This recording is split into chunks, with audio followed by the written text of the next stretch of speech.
E aí, tranquilo? Tudo. Assim, esse negócio de live é meio novo, né? Então, tranquilo, tranquilo, que a gente não Ah, sabe não, como tudo que bem. vai funcionar. Outro dia a Mas gente tá teve ótimo. uma, outro dia a gente teve uma live com duas pessoas que nunca tinham feito live, então foi Não, tranquilo eu também também. nunca fiz live. Então, Perfeito. eu Que entro bom no que time aí da galera. a gente vai aprendendo, né? Enquanto o pessoal tá Sim, entrando, a gente vai conversando aqui sem compromisso, daqui a pouquinho a gente começa. claro. E esses quadros aí Ah, você são viu, né? seus, Então, mas bonitões. fica aqui mesmo, tá? Não foi planejado, não. É a mesa da sala. Esses Aham, homerega da galera que estuda, eu me aventurei em pintar. massa, massa. Eu acho que a gente já pode. Pessoal, antes da gente começar, de fato, queria perguntar uma coisa. Quem aqui que já está assistindo, já tem 25 pessoas, daqui a pouquinho deve entrar mais uma galera.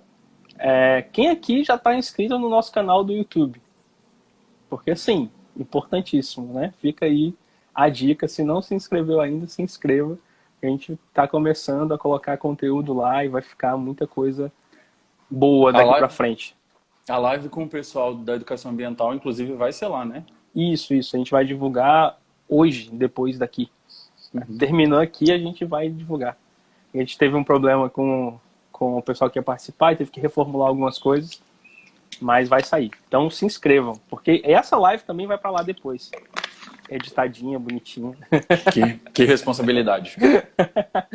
Bom, pessoal, boa noite a todo mundo. Obrigado a todo mundo que está acompanhando.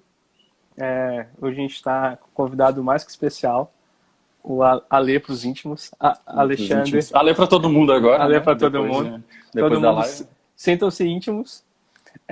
E antes de a gente começar a falar de fato, né, de como que é trabalhar na Amazônia, acho que um dos locais que todo mundo sonha, assim, que trabalha com selvagens, todo mundo sonha em ir conhecer e ver os bichos, né? Queria pedir para você se apresentar para a gente, né? Quem não te conhece. Sim. Então, meu nome é Alexandre, eu sou do Espírito Santo, mas atualmente estou morando em Manaus. Eu sou biólogo, eu concluí a graduação em 2014 e o mestrado no começo de 2017, né? 2015 e 2016 foram os anos que eu cursei o mestrado. E minha formação foi toda lá no Espírito Santo. Tudo que eu conheço e conhecia de diversidade de anfíbios era na Mata Atlântica, né? O Espírito Santo é estreitamente coberto por Mata Atlântica. Então, foi tudo lá. E há 11 meses, 10 meses e um pouquinho, eu tô como aluno de doutorado aqui no INPA, né, no Instituto Nacional de Pesquisas da Amazônia. Eu trabalho quer dizer, na minha vida toda de graduação e de mestrado, eu trabalhei sempre com ecologia de comunidades, mas agora no doutorado eu fui para uma nova área, apesar de manter na ecologia ainda, mas com uma pegada um pouco mais biogeográfica, um pouco, enfim, diferente do que eu vinha fazendo. E é isso, basicamente, né? Eu trabalhei bastante tempo com malformações de anfíbios também, durante uma etapa da minha vida que eu fiquei no IMA, né? No Instituto Nacional da Mata Atlântica, em Santa Teresa, no Espírito Santo também. Então, assim, é um iniciozinho de carreira, digamos, né? Porque são 10 anos, eu acho, 10 anos que eu tô trabalhando na biologia e uns 9 na Herpetto, mais ou menos, né? Eu ingressei em 2011 Boa, é bastante nesse tempo já. universo. É um tempinho, é um tempinho. É um tempinho, assim. E, cara, como é que foi essa mudança, assim, tipo, de cultural, de ambiente, de sair aqui do Sudeste e ir pro Norte, pra Amazônia? Como é que foi isso? Você já pensava, na primeira, você já pensava nisso? Já era uma coisa que você tinha em mente? Fazer Tá. doutorado na Amazônia? Tá, isso eu posso, inclusive, pedir para as pessoas que estão assistindo a live, para os que são biólogos ou veterinários ou da área ambiental, se o que eu vou dizer é mentira. Mas eu acho que é muito comum a nós, profissionais do meio ambiente e apaixonados pelo que fazem, de querer um dia na vida ir para a Amazônia. E eu acho que eu tinha isso em mim desde criança, assim. Antes mesmo de eu entrar na biologia, eu já assistia os filmes, sei lá, da Tainá, sabe? Aquelas coisas que Pode passavam na crer. sessão da tarde. E eu ficava fascinado pela floresta, pelos animais, não só pelos anfíbios e répteis, né? Por toda a fauna amazônica. E a floresta em si eu já achava muito surreal.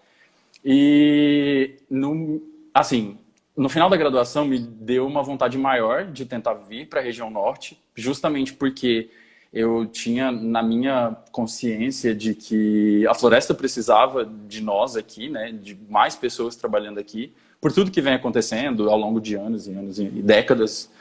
E eu sempre tive essa vontade. Mas no mestrado não deu certo, porque eu fui ficando pelo Espírito Santo mesmo, tinha outras coisas pessoais envolvidas e tudo mais, família, etc. Também era um período curto, né, de 2 anos.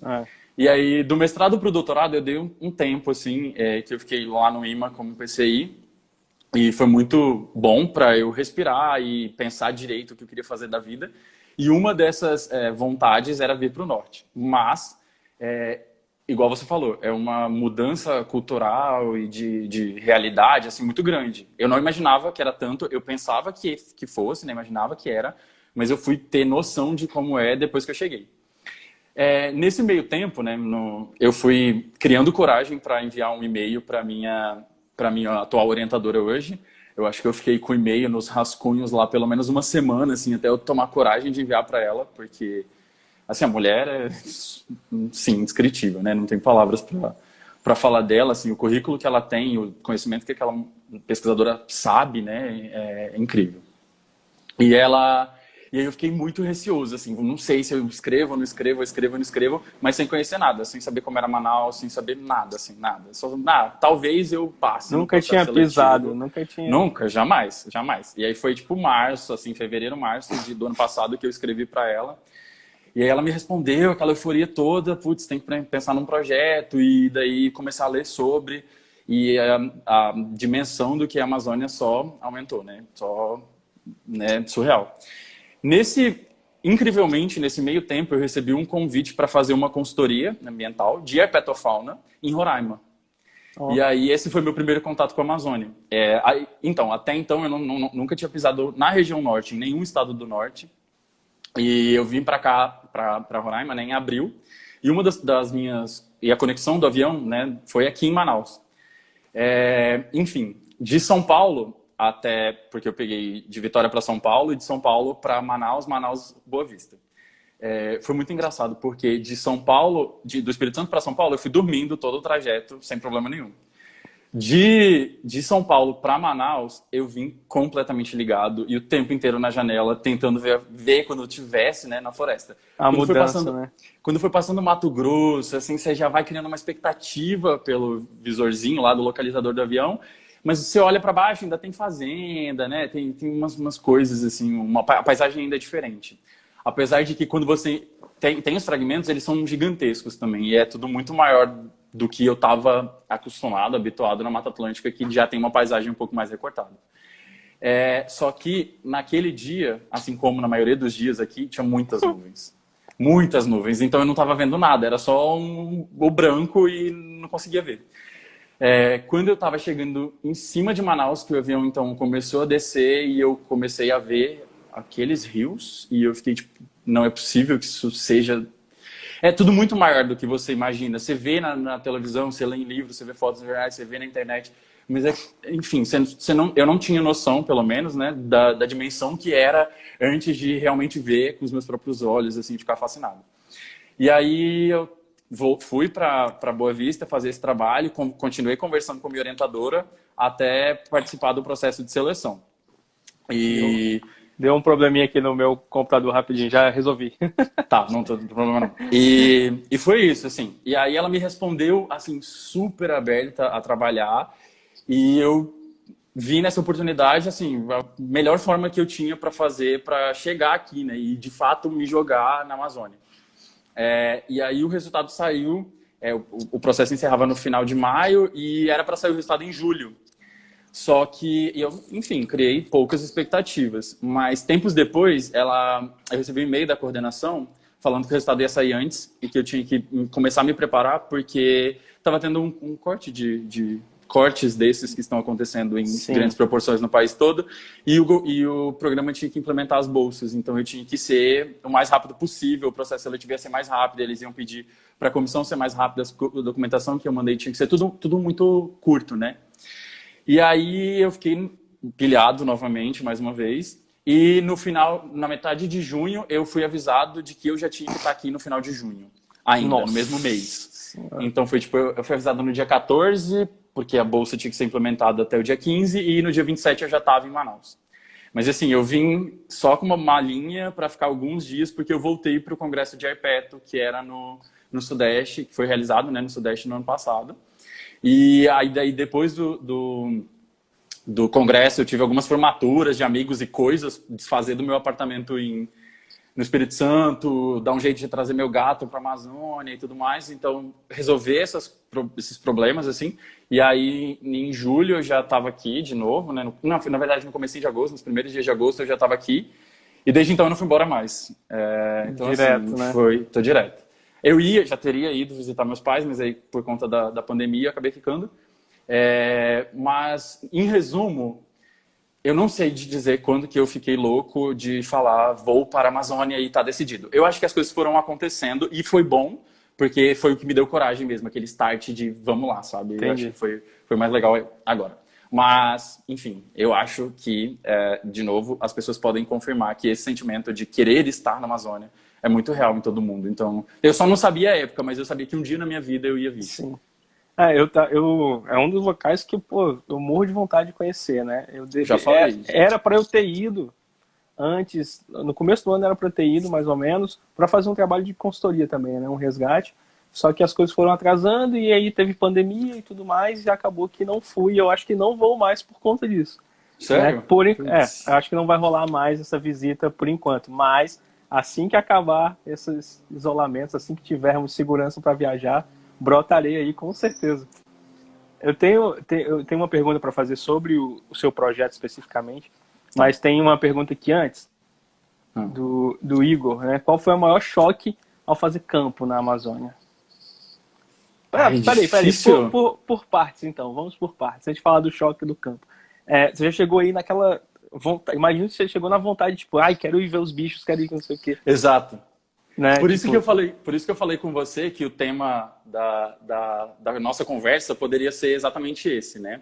Porque eu cheguei eufórico, completamente. Quero ver todos os anfíbios coloridos que eu já vi nos artigos e nos livros, eu quero ver todos. E foi um choque de realidade, porque Manaus é uma cidade muito grande, uma capital enorme, tem quase 3 milhões de pessoas. E eu vim parar num centro urbano, como qualquer outro, onde a floresta está longe, né? Então não foi fácil ver de início. E os primeiros 6 meses aqui, na verdade até novembro, né? Que eu fiquei de agosto até novembro, é só em disciplina e fazendo coisas do projeto, coisas burocráticas, pedindo autorização de coleta, fazendo, enfim, todo o procedimento preparatório para o campo e a qualificação do doutorado do projeto. E aí eu falei, ainda tô 4 meses na Amazônia, 5 meses na Amazônia e ainda não vi nenhum anfíbio, assim, colorido, né, digamos, porque as leptodactilides eu tinha visto no Bosque da Ciência, aqui do INPA mesmo, algumas pererecas, e já tinha visto esses em Roraima, mais ou menos. Então, eu cheguei eufórico, mas de início eu não fui parar na floresta. Entendi. O resto da pergunta era quando isso veio acontecer, né? E qual foi o maior choque quando você foi? Tá. E aí minha orientadora marcou um campo para mim, porque eu cheguei aqui, na verdade, desde quando eu estava escrevendo o projeto, eu ouvi ela falando o nome dos rios, o nome das regiões, e eu falava, cara, eu não sei onde é nada disso, o que eu fui me inventar? Porque, Nogueira, acho que é difícil, estando no Sudeste, você ter proporção do tamanho que isso é, do tamanho da extensão de tudo. Não só do que a floresta é, mas a extensão geográfica da coisa. Então é tudo muito longe, é tudo muito grande, é tudo muito... né? É tudo muito, assim. Uhum. E aí, a logística era... Putz, eu não sabia nada. E a Albertina virou pra mim e falou, você vai fazer um campo nesse dia pra conhecer seus bichos. Eu qualifiquei o doutorado sem conhecer meus bichos. Eu não sabia quais eram os bichos que eu ia trabalhar, com o quão difícil era encontrar eles em campo. E tempos depois, eu comecei a fazer as coisas que ela pediu e ela tentando me ajudar, e ela me mandou pra Reserva Duque. A Reserva Florestal Adolfo Duque é uma reserva do INPA, e que é gerida pelo INPA, então toda a logística é deles, né? Então, o máximo que eu precisei de fazer foi compra, o resto de leve trás, toda a parte burocrática a gente resolvia com as próprias pessoas do INPA.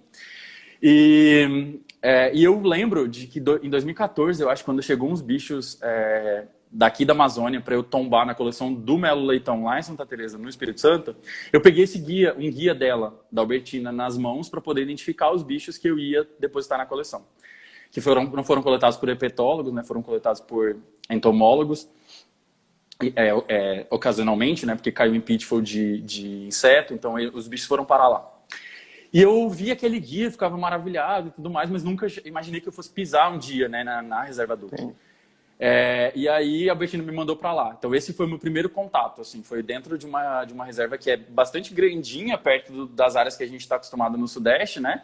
Ela é, assim, do lado de Manaus, a lateral da reserva, ela faz fronteira, digamos assim, com a cidade.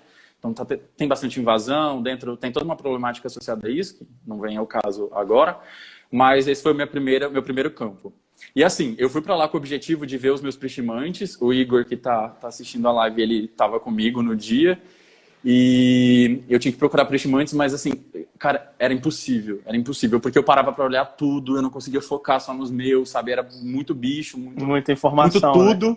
E para alguém que estava na primeira vez na floresta, porque quando eu fiz o campo em Roraima, esse que eu falei agora há pouco, era na savana, então era outra estrutura, era outra assembleia de anfíbios, assim, eram outros bichos, outras espécies, tudo muito diferente.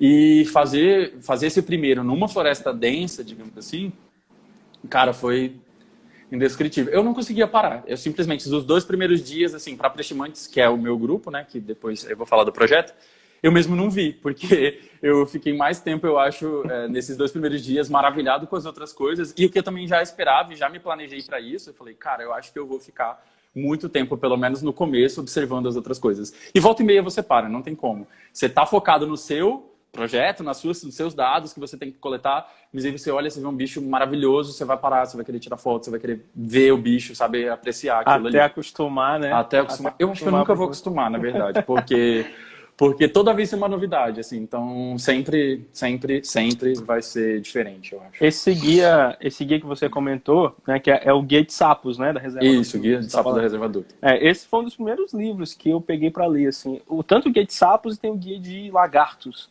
Também. Não é isso? Da Reserva. São livros maravilhosos, inclusive. E há menos tempo foi publicado o Guia de Cobras também, para quem se interessa, da região de Manaus. E é muito bom também, bem completo. Sim, são livros muito, muito legais. Acho que também, se um dia eu for na Adolfo Duque, é um sonho também. Nossa, acho que eu vou ficar doido olhando, pegar um livrinho assim. Eu levei o livro, e olha só, tá aqui para não me deixar mentir. E aí eu fui fazendo um checklist das coisas que eu tinha realmente visto, dos bichos que eu já tinha visto, um sim, não. Da Duque, porque, putz, era minha referência por muito tempo de Amazônia, né? Por estar localizado na Amazônia Central. Então, enfim, aproveitei isso para fazer esse meu registro, né? Meu caderninho de campo com os bichos que eu vi na Duque. Tem uma pergunta aqui nos comentários, vou fazer ela logo antes de perguntar sobre o seu projeto. Não, mas eu acho que eu não respondi do choque que o Igor perguntou. Aí eu falei qual que foi, qual foi o maior choque ao fazer campo na Amazônia? Tá, isso. O meu maior choque foi em Roraima, quando eu vi as savanas, porque o meu primeiro, digamos, né? Porque eu não esperava ver aquilo. A gente sempre que qualquer fala de Amazônia, a gente logo se remete a uma floresta muito grande, com árvores enormes. Travou um pouquinho. Gente, vocês estão me ouvindo ainda? Pode falar. Não, esse foi o primeiro choque. Mas eu acho que o maior choque foi a abundância de indivíduos que tem. Então, assim, são muitos. Lagarto é excepcional, assim. Em relação à Mata Atlântica, eu não consigo explicar a quantidade de lagarto que você vê na Amazônia. Além da diversidade, né, a riqueza de espécies em si, mas a abundância é surpreendente. São muitos.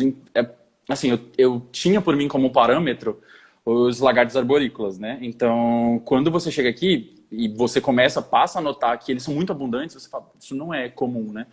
Então, assim, eu acho que para mim a abundância de indivíduos, né, de todas as espécies, assim, no geral, o maior. Além de áreas intermináveis de mata, que eu não estava acostumado. Sempre eu via fragmentos, unidade de conservação, mas fragmentos. Todos eles tinham borda. Aqui você olha, é uma coisa contínua, infinita, que permaneça assim, claro, né? Essa é minha vontade, mas é surreal. Eu acho que é o mais chocante de fazer campo na Amazônia, é ver isso. E aí, você foi no final do ano passado, né? De vez para Manaus. E antes de completar um ano aí, já pegou esse isolamento todo agora da pandemia, né? O isolamento social. Como é que está sendo isso? Tipo, passar isso num local relativamente novo, experiências novas, cultura nova, e ainda mais, querendo ou não, um local onde está com um número de casos elevadíssimo, né? Assim, culturalmente, eu acho que, no geral, o povo não estava muito por dentro da realidade do que era a Covid. O povo estava subestimando essa pandemia, então... As pessoas que... O INPA fechou imediatamente, né? Acima, quando deu o decreto de isolamento, o INPA fechou, a gente foi para casa, tudo acabou.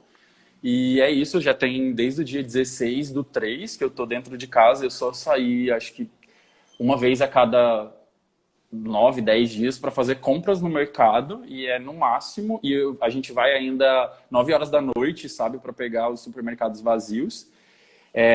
E tá se cuidando o máximo possível, óbvio. Eu conheço... Nossa, eu não consigo falar a quantidade de pessoas que eu conheço que já adquiriram, né? E tiveram Covid. Algumas já se curaram, pais de amigos que estão internados. Então, assim, a situação é bem grave. Eu não queria estar aqui, eu já falei, porque eu realmente preferia estar em casa com a minha família. Eu estou sozinho, assim, tem o Igor e o Esteban que, né, moram comigo e dividem essa aflição. Todo mundo acabou ficando aqui. Mas é complicado, e complicado também porque eu não posso nem ir para o campo, né? Se tivesse como, eu acho que eu estaria numa área adiantando minhas coletas, fazendo outras coisas, mas eu também não posso. As reservas do INPA estão fechadas, as unidades de conservação federal do ICMBio também estão todas fechadas, então a pesquisa está suspensa. Eu estou exatamente dentro de casa, fazendo a parte burocrática do projeto, está me servindo para adiantar isso, assim como adiantar colaboração com outras pessoas, né, que eu estou trabalhando, e... enfim, adiantando outras coisas que você faz na frente de um computador, mas não é algo que eu gostaria de estar fazendo, obviamente. Acho que todo mundo queria estar no campo agora, né? Não, então, eu ia dizer isso, que quando eu estava no Espírito Santo, por a cidade ser menor também, era um pouco mais fácil de eu ter esse contato com o campo, né? E por ter mais pessoas conhecidas, e enfim... Agora aqui não, aqui a logística é outra, então é bem difícil essa época de pandemia tentar qualquer alternativa de ir para o mato, então não tem como. Sem contar os riscos, né? Imagina um acidente, acontecer alguma coisa nesse momento sim, agora sim. Claro, não teria bom nem... Exato. Sim. Me perdi aqui nas perguntas, cadê, meu Deus? Tinha uma pergunta eu vi algumas, mas... Da Bia, se eu não me... Tem uma pergunta da Bia, que ela perguntou se você já encontrou a espécie que você sonhava. Mas aí eu quero perguntar, junto com a pergunta dela, você sabe, tipo, você foi para aí, fora o bicho que você trabalha, né? A gente vai falar daqui, esse bicho, esse bicho, esse bicho, esse bicho. Você fez sim, isso, assim? Eu acho que essa lista é um pouco mental, assim, sabe? Por estar... Tipo, eu saber tanto quais são as espécies que eu quero ver, que elas já estão mentalmente gravadas, assim. Eu acho que, sem dúvida... Um dos bichos que todo herpetólogo quer ver quando está no Sudeste e sonha em ver quando vier para a Amazônia é a cambô, a Filomedusa bicolor. Então, para mim, eu já cheguei assim, olhando para a vegetação. Acho que se bobear no meio da cidade, eu já estava olhando para ver se eu encontrava ela. Era sim um bicho que eu queria muito, muito, muito, muito ver e que eu já vi. E no momento que eu vi, eu não soube explicar a minha reação, eu acho. O Igor estava no campo nesse dia comigo, né, nessa campanha na Duque. E foi um macho que a gente achou ocasionalmente, não estava chovendo, eles não estavam cantando, não era perto de Igarapé. Igarapé são rios menores, né, são os rios menores para o povo daqui. Então tudo que a gente chama de riacho, de córrego, de qualquer coisa, para eles é tudo Igarapé. Então, eu já estou me habituando a esse linguajar novo, então eu vou falar Igarapé. Então, quando eu vi, eu fiquei tipo... Eu não conseguia tirar foto, não sei o que foi minha reação. Mas sabe quando você sente aquele frio gostoso de você estar, tipo, vendo uma... Não sei, um ser que você pensou muito antes. Porque eu li as matérias do Paulo Sérgio Bernardi, eu li as coisas sobre a cambô, toda a crendice que ela tem por trás, a parte do ritual que os povos indígenas fazem. Então, assim, ela foi excepcionalmente um dos bichos que eu mais queria ver. Mas eu tenho minha lista ainda de espécies que eu quero ver. Tempos depois, eu vi o Amerega trivitata, que é esse do quadro. Do quadro. E aí os dendrobatídeos todos, eu acho que eu quero ver todos, se possível, de todas as áreas que eu for. E eu vi a Merega Hanley, e enfim, é uma infinidade. Mas tem três bichos em especial que eu quero muito ver, que é o Dendrobates leucomelas, que é um bicho que tem na região da Serra do Tepequém, Roraima. Então, assim, um dia na minha vida eu vou. O outro bicho que eu gostaria muito de ver é um Ceratophrys cornuta, que é um Ceratophrys um pouco menos difícil de ser encontrado quando comparado ao do Sudeste, mas ainda assim é raro, né? Nessa região de Manaus, principalmente, ele é bastante raro. Quero ver muito. E um bicho que não é da Amazônia brasileira, que é a Galicnis calidris, que é um bicho da Costa Rica, que eu sonho muito em ver também, e um dia eu vou. Mas, por enquanto, dos que estão ao meu alcance, eu já vi 3, e tem outros 3 que eu quero muito ver. De anfíbios, né? De répteis eu posso falar também? Pode, com certeza. Porque, cara... Eu ia falar já. Igual eu falei, répteis é sensacional, a diversidade, né? Eu fico bobo, assim, eu vou vendo e surta. Então, a minha primeira, que eu mais queria ver, possivelmente, em Roraima, foi o meu Nectes. Eu sempre sonhei em achar uma sucuri no campo, e como seria a minha reação quando eu visse uma sucuri. E eu acho que ela teve mais sorte de eu encontrar ela do que, talvez, de eu tê-la encontrado. Porque o bicho estava no meio da estrada, e tinha um caminhão vindo, tipo, na outra direção. Eu parei o carro, estava nessa consultoria, eu parei o carro imediatamente, e tirei o bicho da estrada, óbvio, e coloquei ela no igarapé que tinha na margem direita do riozinho. Mas antes tirei foto, etc, etc. Então, Eunectes acho que é o sonho de todo mundo também que vem pra cá. Era um macho, era pequeno. Então, só um comentário sobre o Eunectes. Eu peguei o Eunectes uma vez, né, bicho de vida livre, sem ser bicho cativeiro, que veio num caminhão de madeira do Pará. Veio do Pará até aqui, Campos Goytacazes, Rio de Janeiro.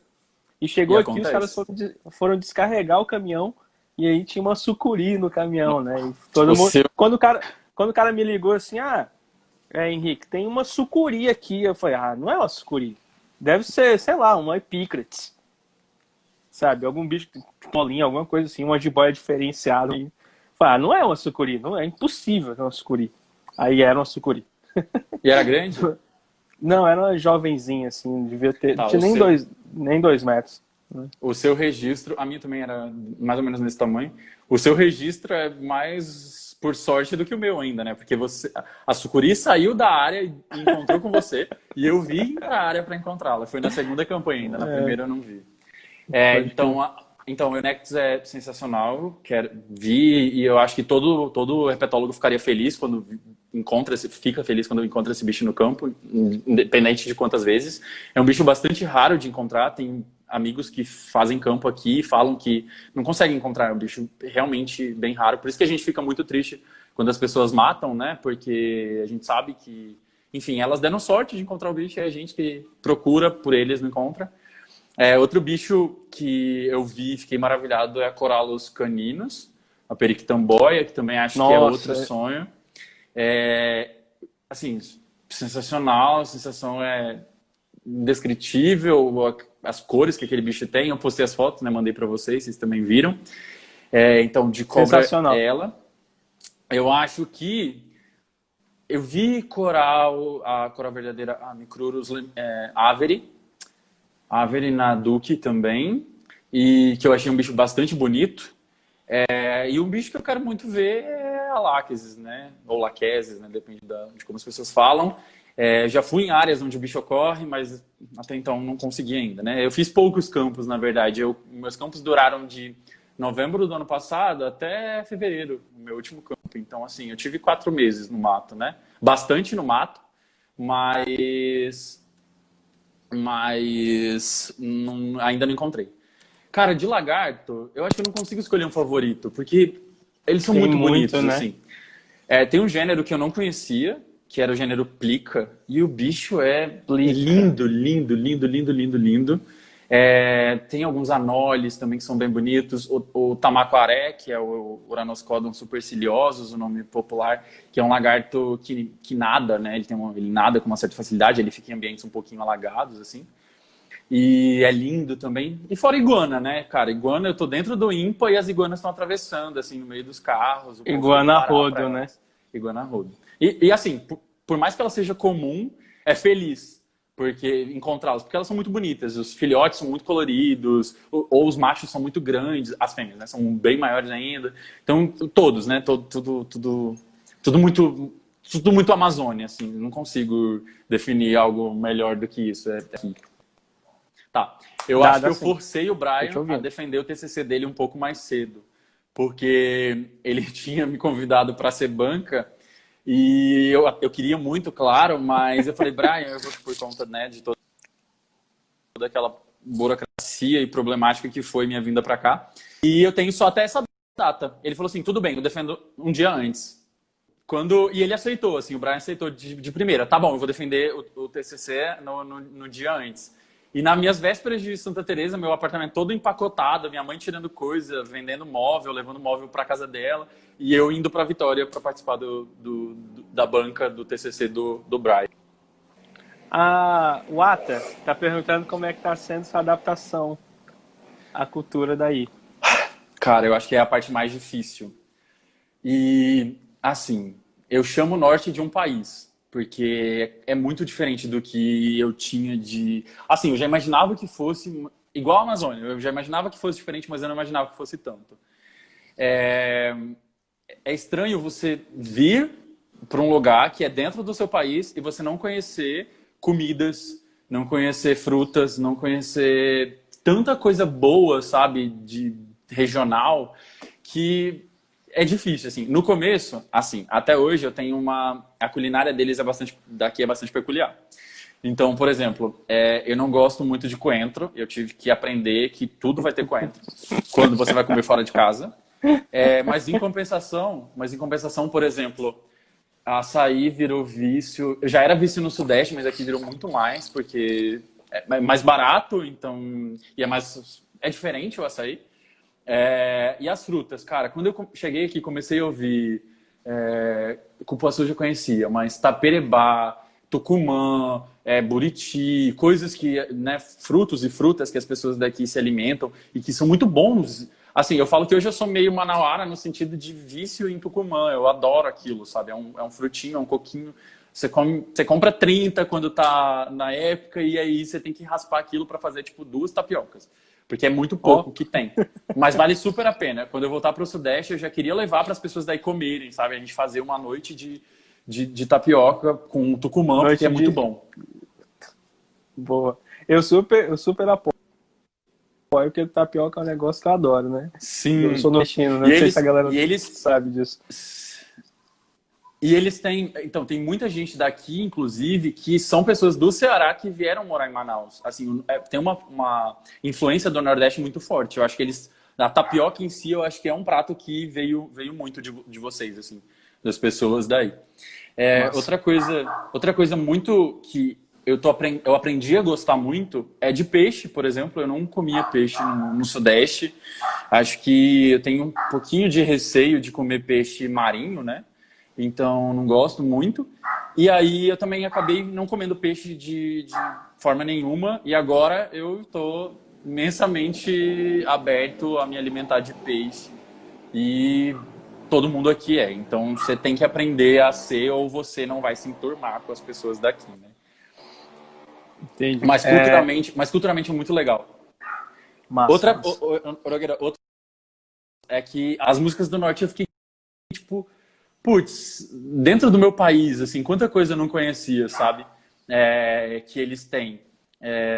E aí eu tô infiltrando essas coisas, tô jogando essas coisas pra cima dos meus amigos. Então tem muita gente que já, do lado do Sudeste, que eu já passei as músicas do Boi de Parintins, que passa na Globo, as pessoas conhecem, mas eu conhecia tantas músicas justamente por ter visto essas coisas aqui. E toca em toda a festa deles no final, é tipo o funk lá no Sudeste, no final, independente do estilo que tenha tocado antes, no final toca o Boi. Sempre toca, sempre. Tem coreografia e tudo.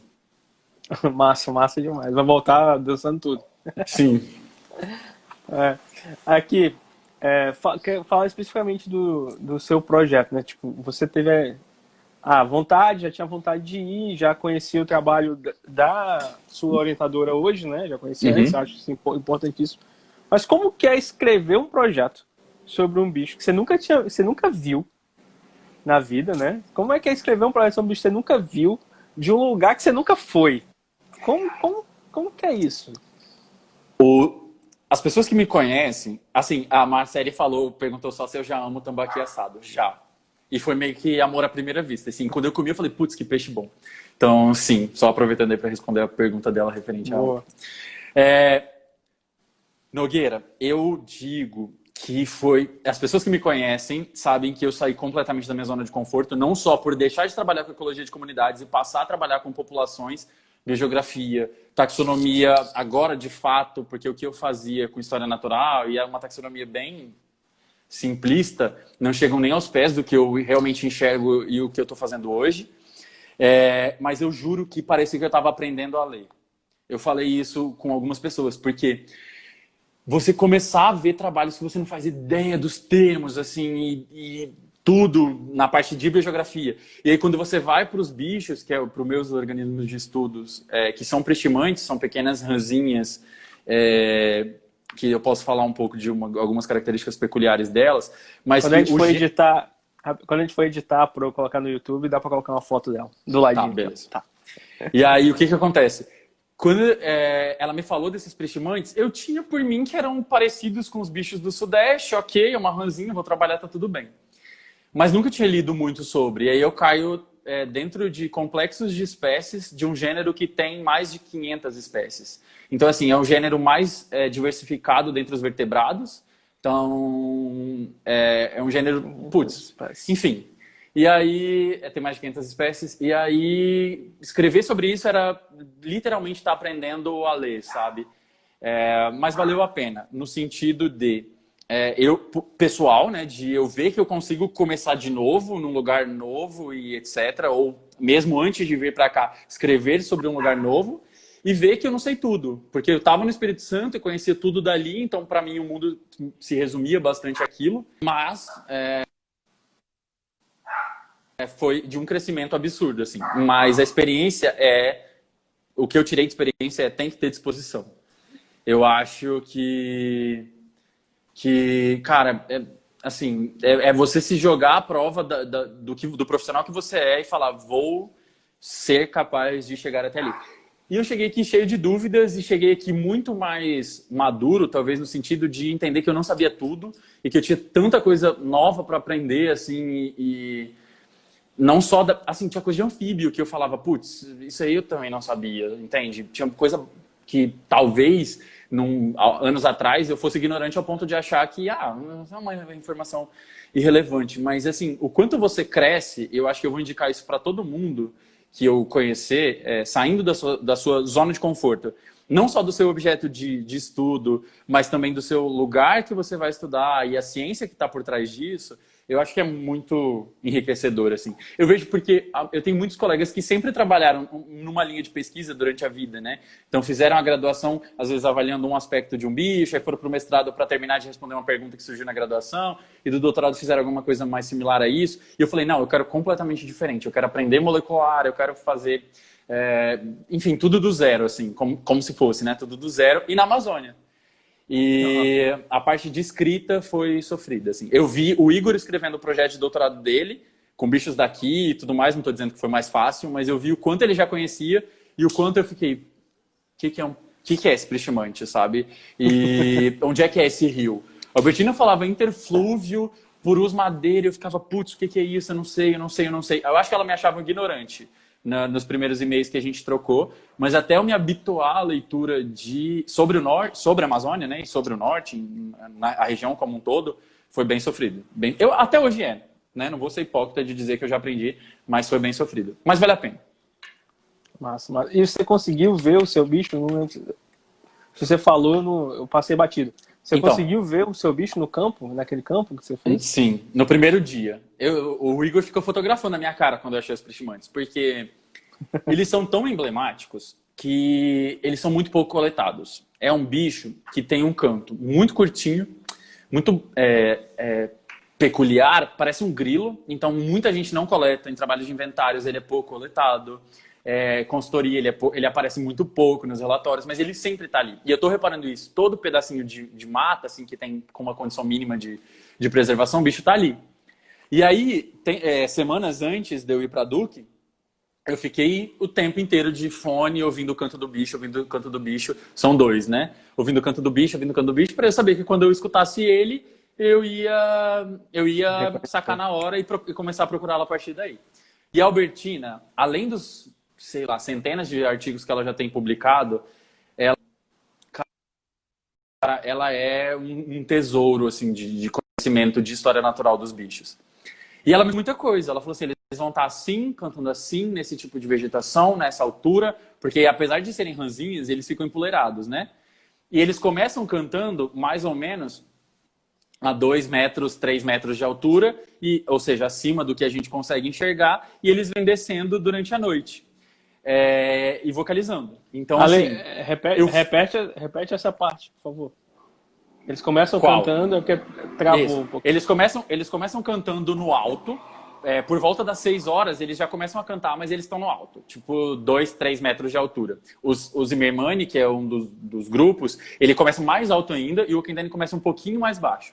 E aí, durante a noite, conforme, né, o pico de atividade deles vai aumentando, eles vêm descendo na vegetação, porque eles ovipõem no solo também.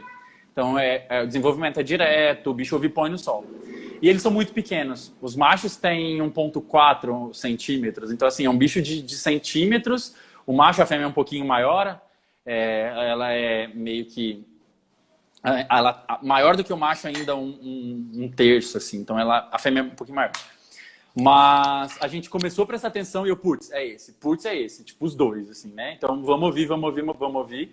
E no primeiro dia, eu escutei os dois, mas peguei só de uma espécie. Eu peguei 3 do Zimmermann e do Okendene nada.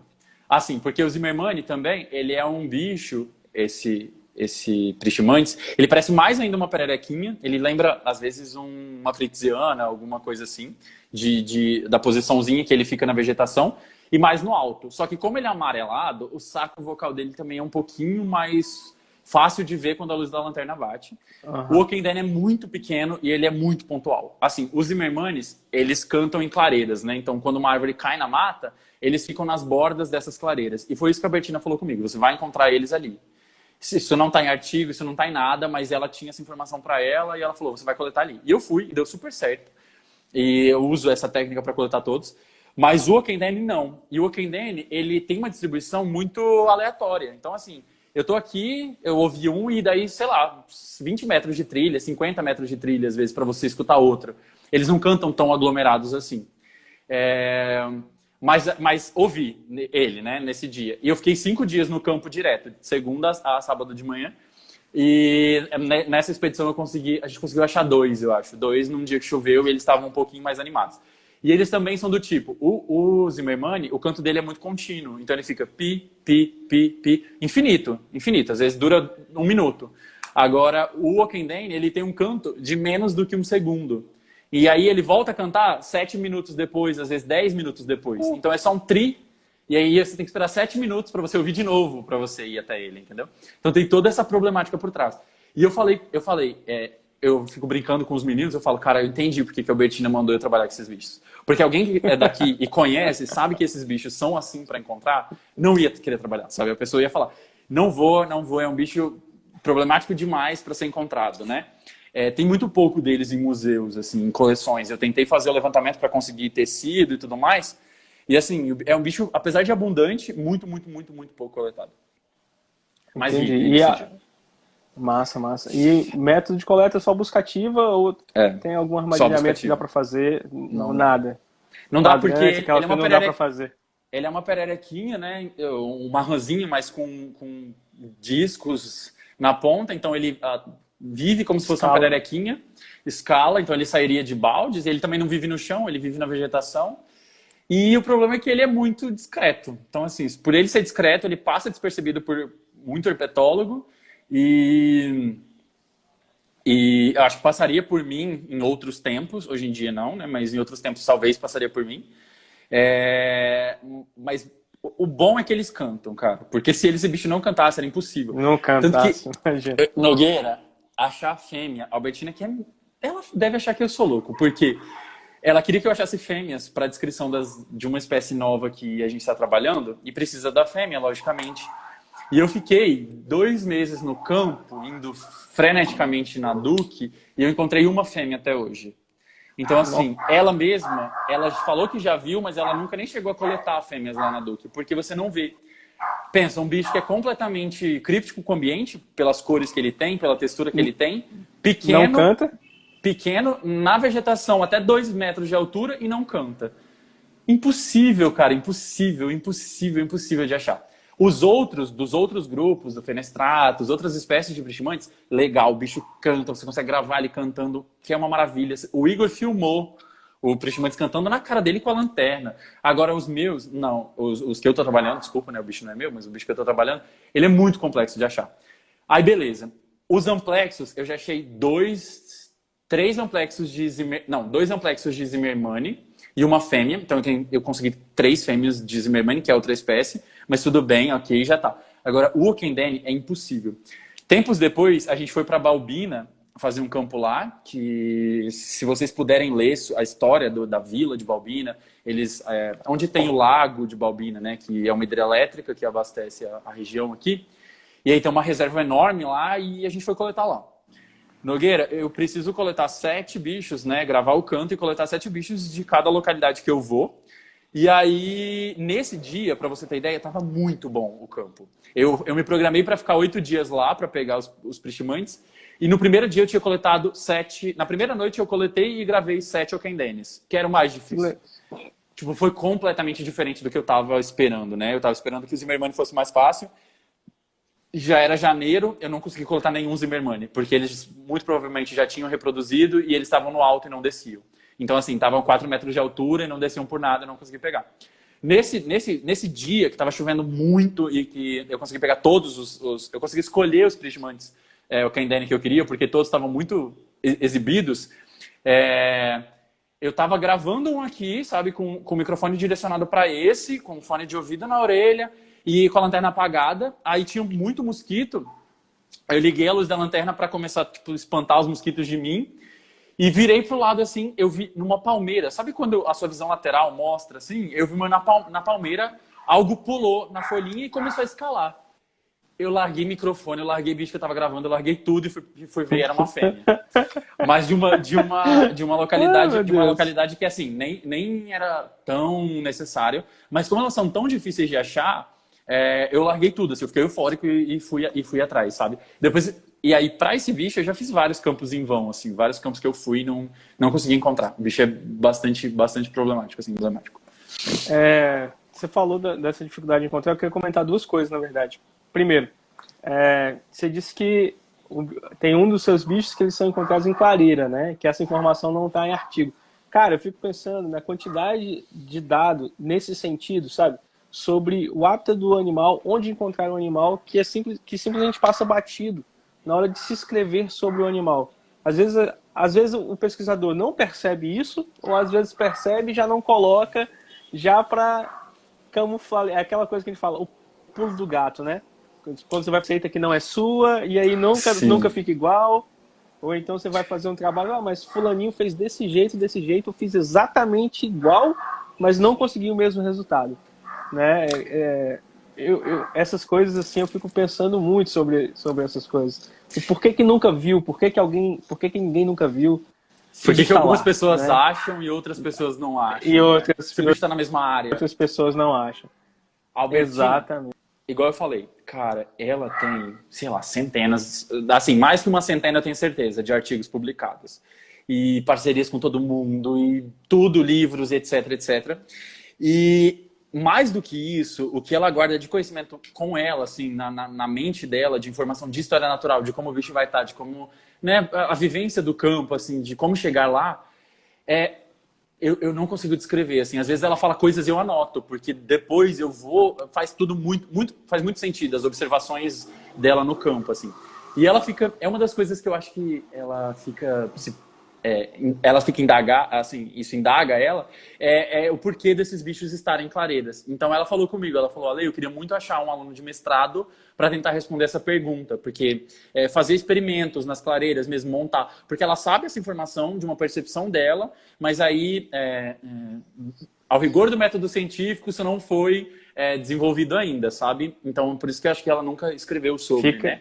Fica a dica aí, quem quiser para quem está Amazônia. assistindo. Exatamente. Partiu. Partiu Amazônia. Partiu Amazônia. Um projeto de mestrado certamente tem, e para desenvolver dentro da Duke, que é aqui do lado, e estando aqui com todo mundo, né? Massa demais.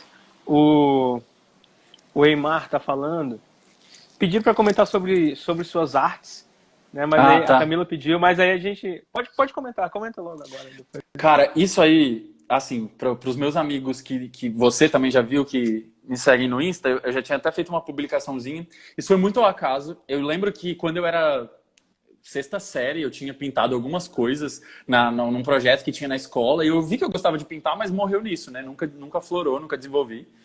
E tempos depois, muitos tempos depois, né, vim parar na Amazônia, e a gente queria comprar um quadro. A gente mudou de casa, né? E a gente queria comprar um quadro para botar num prego do quarto que ficava muito exposto. Ele era muito grande. E eu não queria mexer na pintura porque a dona ia brigar. E aí a gente falou assim, vamos comprar um quadro. Eu acho que a gente foi nas lojas, sei lá, umas 5, 6 vezes. Olhava quadro e nenhum agradava. Esse não, esse é fajuto. Esse não, esse é fajuto. E aí, esse é ruim, esse tá muito artificial. A gente não quer, a gente não quer, a gente não quer. E aí o Igor virou e falou assim, o Igor desenha, né, que mora aqui, e aí ele faz desenhos, vende desenhos e etc, ele é bem habilidoso. Ele falou assim, vamos fazer a gente mesmo. Aí tipo, quê? Tá, vamos. Aí a gente foi lá, começou do zero, comprando pincel, tinta, coisas assim, que ficaram mais baratas do que comprar um quadro, obviamente, e um quadro artificial, feito por uma máquina. E aí o Igor, e ainda a gente falou, vamos desenhar um sapo. E aí, até escolher o primeiro, foi meio que unânime, assim, vamos fazer um Tendrabastos Tinctorius? Aí todo mundo, o Azurius, né? Aí todo mundo, claro, vamos. E a gente fez aquele primeiro, e aí eu fui pegando gosto pela coisa, assim, vamos fazer outro, vamos fazer outro. Aí volta e meia, quando eu tô muito surtado com as coisas, ou do doutorado, ou que sobra qualquer tempo, o Igor desenha e eu pinto. A gente depois se aventurou fazendo umas cobras, tem um outro ali que depois eu levanto para pegar para vocês. E, assim, eu juntei uma coisa que eu descobri que eu sei fazer, mais ou menos, né, de uma forma amador, que é pintar, com os sapos que eu quero ter pela minha casa. A gente tem um corredor, eu vou mostrar pra vocês, porque depois, pelo menos, fica já feito. Mas, tipo assim, ó, aí tem esse daqui aqui. Esse aqui tá encomendado, tipo, é pra um garoto lá do Rio Grande do Sul. Não, desculpa, de Santa Catarina. Tem esse outro aqui que também é presente. Esse aqui tem umas informaçõezinhas também. Além daqueles dois, né? Ateliê do Ale. Total, putz. Aí esse daqui... Calma aí que a luz não tá ligando. Aí esse daqui foi o Igor, ó, que desenhou uma árvore. Tem esse outro aqui, mas vai ficar muito forte, ó. Uma afaga pro milho. E o outro que tá lá no quarto, que depois... É que ele eu acho que já tem até no Instagram. Depois eu mostro pra vocês também, pra quem quiser ver. E foi isso. E aí as pessoas começaram a incentivar, falando que ficou legal, ficou muito bom, ficou isso. E eu comecei a acreditar nas pessoas, né? Que falavam isso, e quando eu vi eu tava fazendo vários. E aí é isso. De qualquer forma, eu anotei um comentário, você tava falando das suas artes bem na hora que travou. E tem outra coisa também agora, não tá aparecendo mais o aviso, aparece um aviso de 2 minutos para acabar. E aí dá tempo esse programa e tal, não tá aparecendo mais o aviso, aí a gente fica pega de surpresa assim, tipo, acabou. Eu fiquei horas não, mas um tempão perguntando, Nogueira, você tá travando? Já tinha acabado. Não, das artes era só isso ainda. Que era esse daqui, era aquele primeiro que a gente fez. Aí é só isso. É tipo gostar de sapo e passar isso pra uma tela. Só isso. Eu acho que, tem um perfil aí chamado Frogger Petro. Podia fazer uns sorteios aí dessas artes, eu acho. Me cantaram isso já algumas vezes, mas eu fico com vergonha de sortear, porque como é amador, eu falo assim, cara, o que eu vou colocar, sabe? Mas dá pra fazer, um dia a gente organiza. Depois. Mas, tem um comentário, teve um comentário do Eimar, não sei se ele já voltou, não sei se ele tá aí, que ele tava falando que já pegou, ele faz um trabalho com brejo de altitude lá no Ceará. Uhum. Né? A Débora Praciano tava aí também, ela também trabalha com brejo de altitude. Eu li mais ou menos, assim. E aí ele falou que ele registrou já a interação de aranha com pristimantes. Né? Se isso é comum, de você ver isso comumente.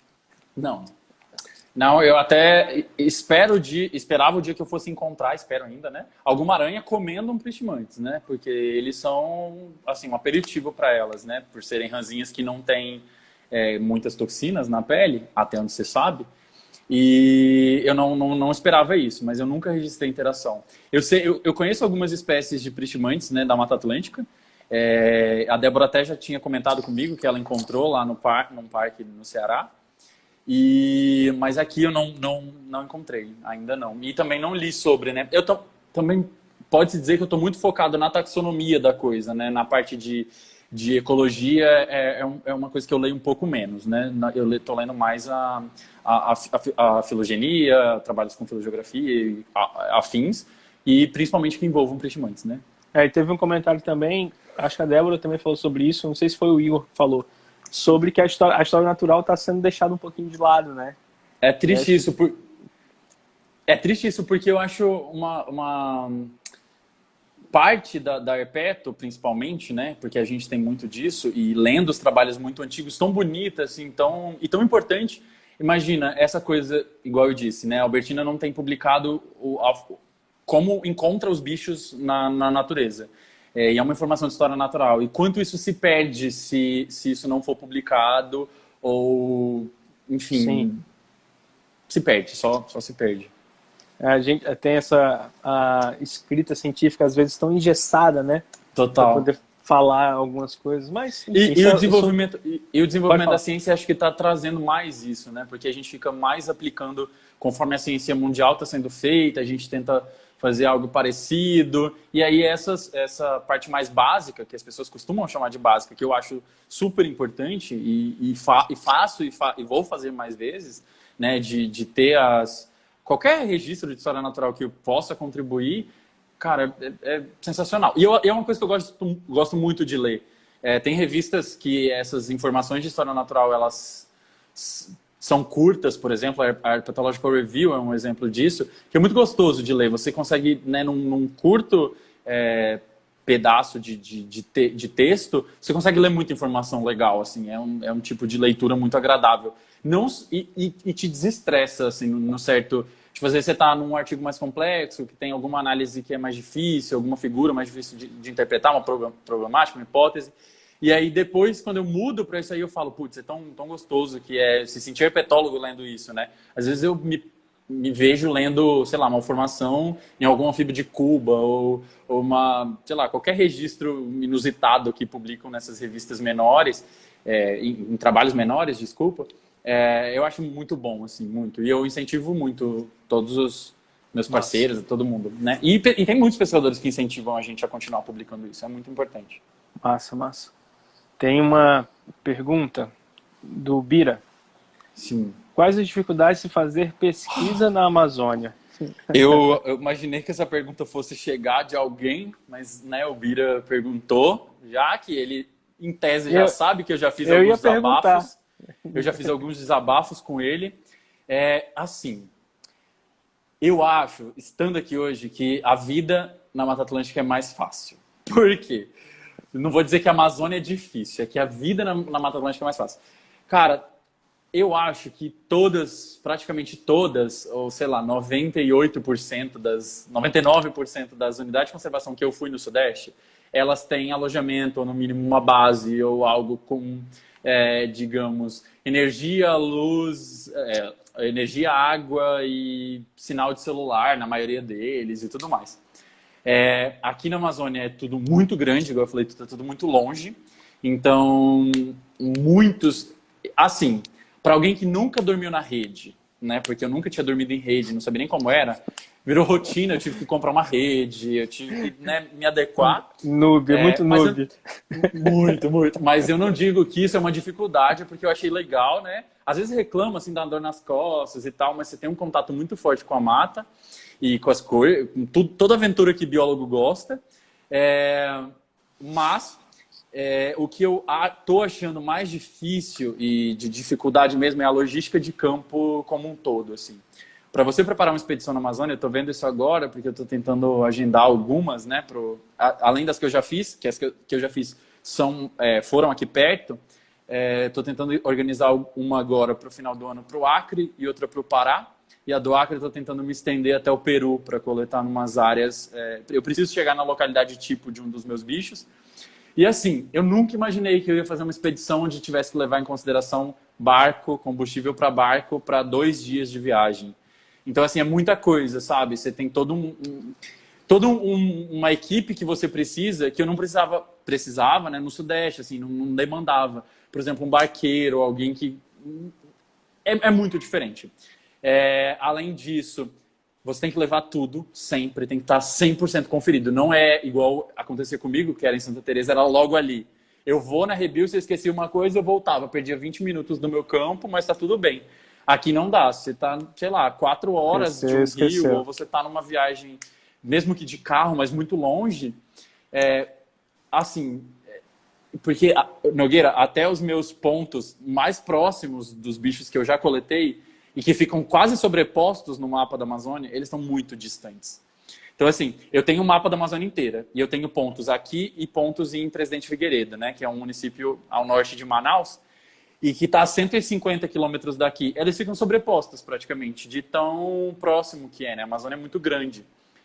Isso é uma das, mas a maior dificuldade que eu acho é a logística. Outra coisa difícil e que me serviu muito para aprender que ciência não é só aquele mundinho que eu tinha no Espírito Santo, e agora, porque lá eu estava totalmente no centro do país, isolado, tudo que eu coletava era ali em volta em uma legislação. Pensa, agora eu preciso coletar no Peru. Eu não sei nem por onde começa a legislação ambiental do Peru, para eu pedir uma licença, para eu pedir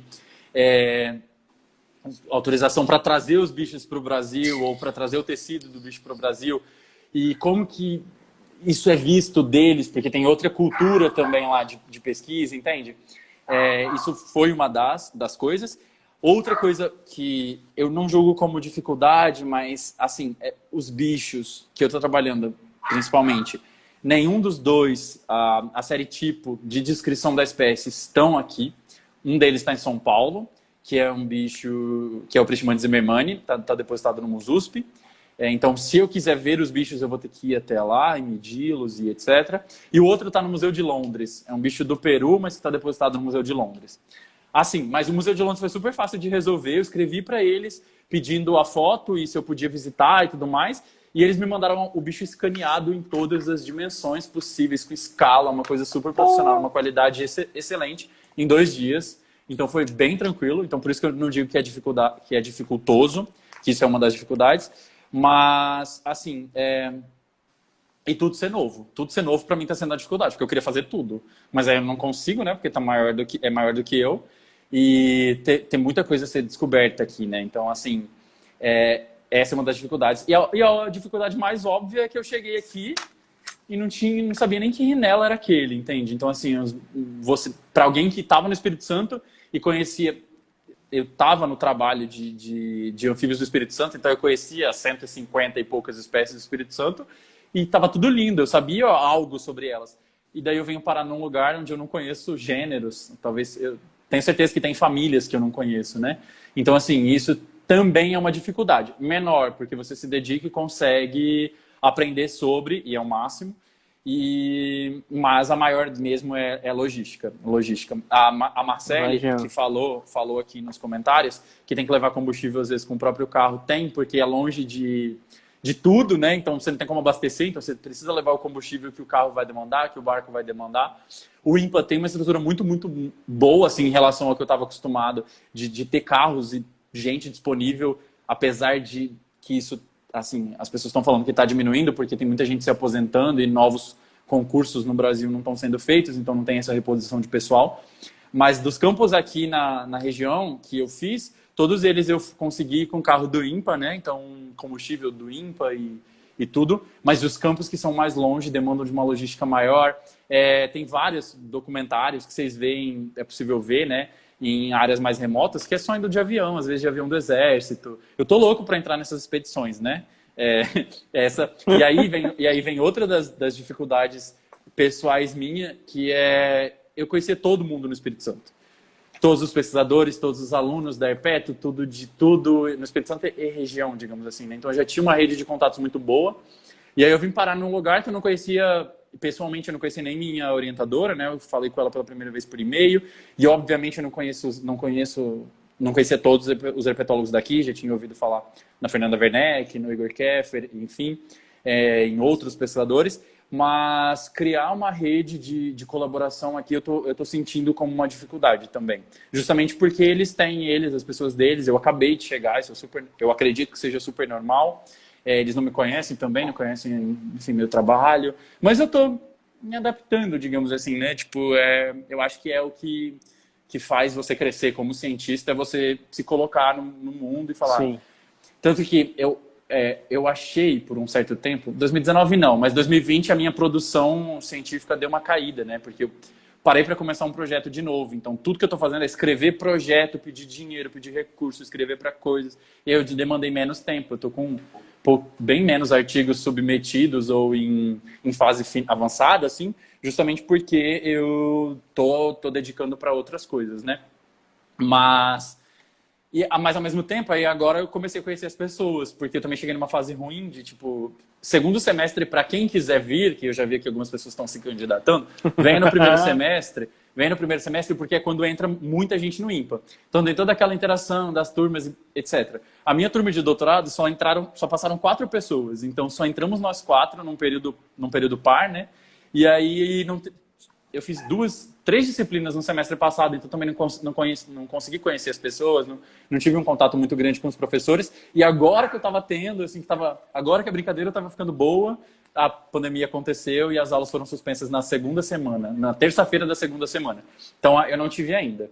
Essa é uma das dificuldades, mas que eu acho que te encoraja também, então vale a pena.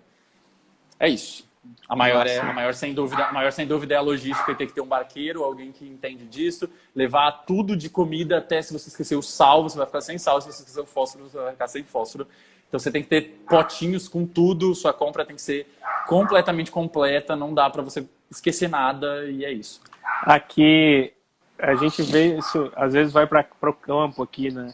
Aqui em Campos, região, Rio de Janeiro. A gente vai para alguns locais aqui, aí sempre tem um ou outro que leva um kitzinho assim, como se ele tivesse indo pro local mais isolado do mundo. Eu olho assim e falei, gente, qual a necessidade desse kit aqui? Porque se der qualquer problema, tem uma casa ali do lado, é só descer e vir. Agora, aí é real a necessidade, né? Aí é real você ir pro campo e levar suas coisinhas, tudo arrumadinho. E eu sempre julguei meus amigos que vão viajar comigo e levam muita coisa, porque eu falo, não precisa disso, quanto os meus herpetólogos ou amigos de profissão que vão coletar e também levam muita coisa. Eu falo, putz, não precisa, eu me viro com uma mochila e, sabe, uma bolsinha para colocar outra coisa. E aí aqui não, aqui é mochilão gigante, é tudo. Às vezes você tem que levar seu travesseiro, se você quiser, onde tem luz, por exemplo.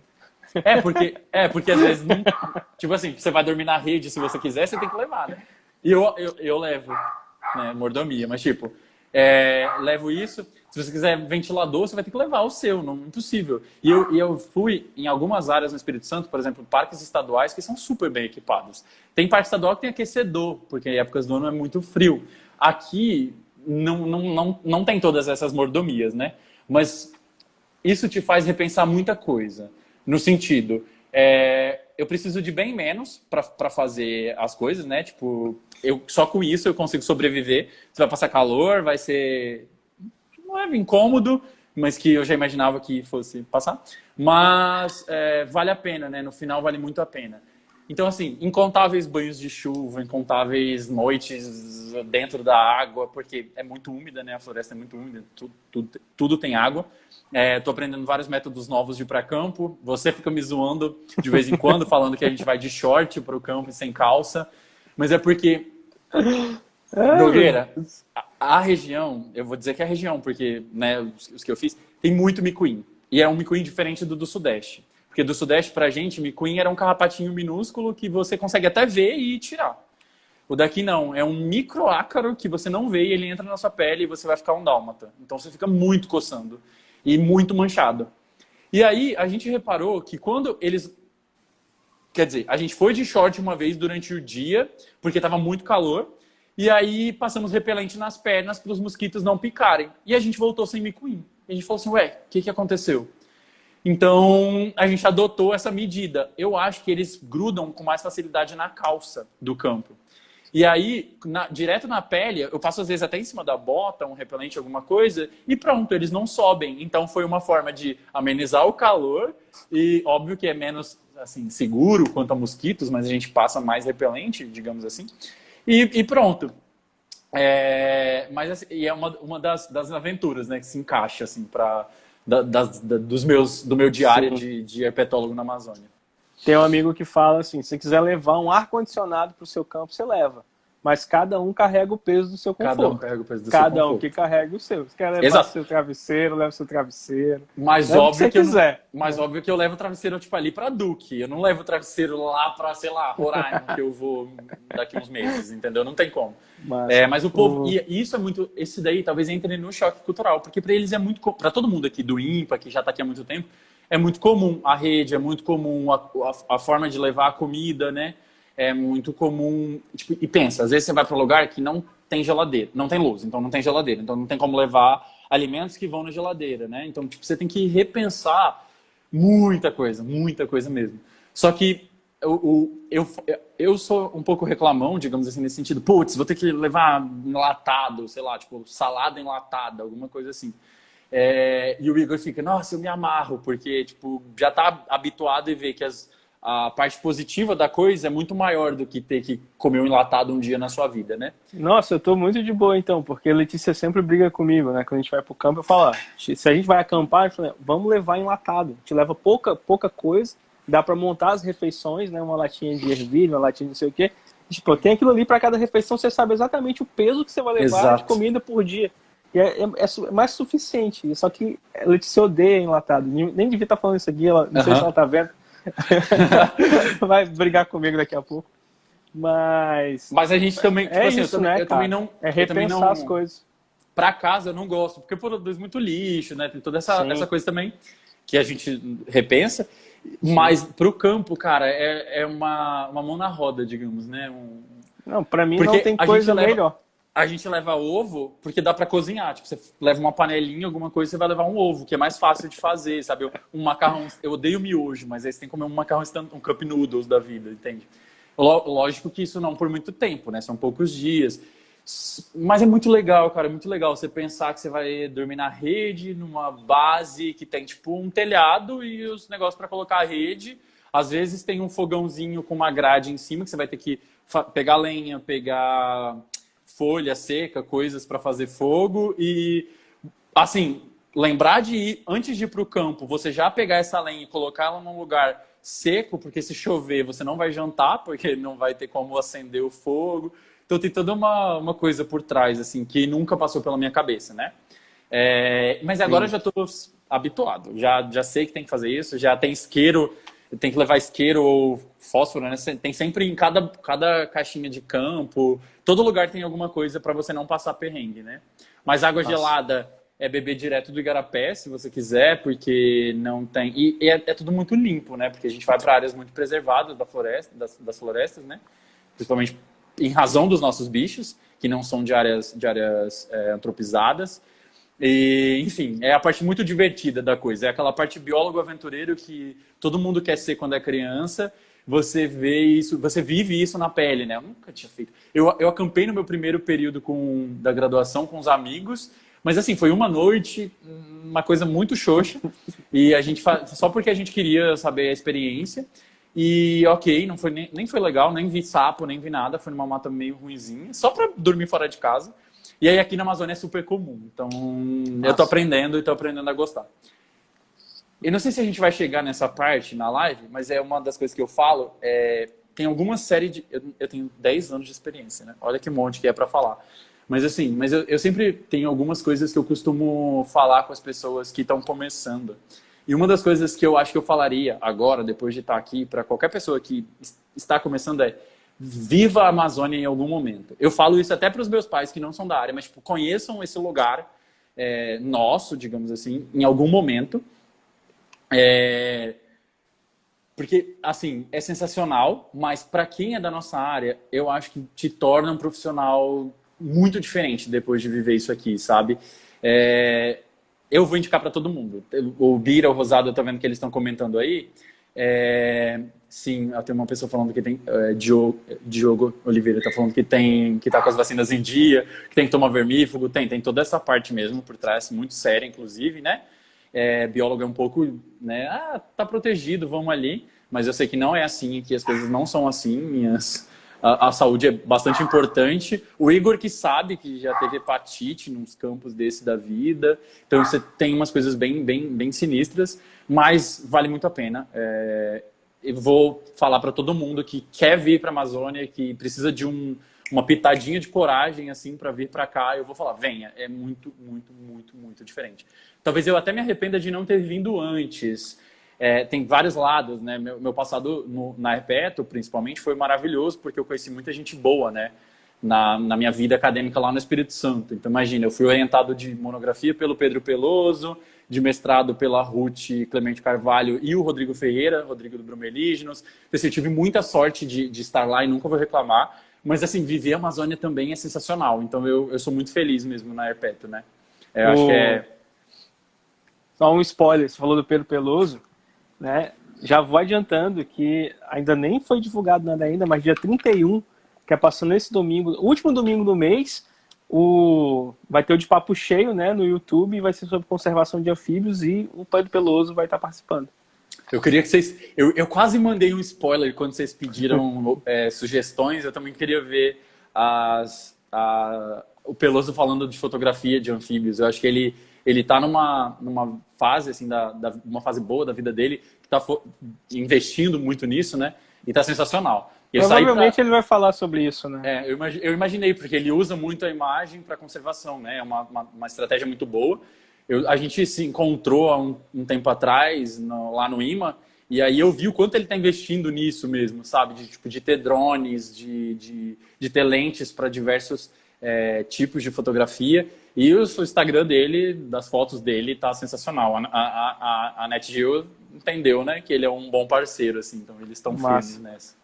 Massa demais. Tem uma outra pergunta aqui. A Letícia apareceu aqui para se defender. Então, onde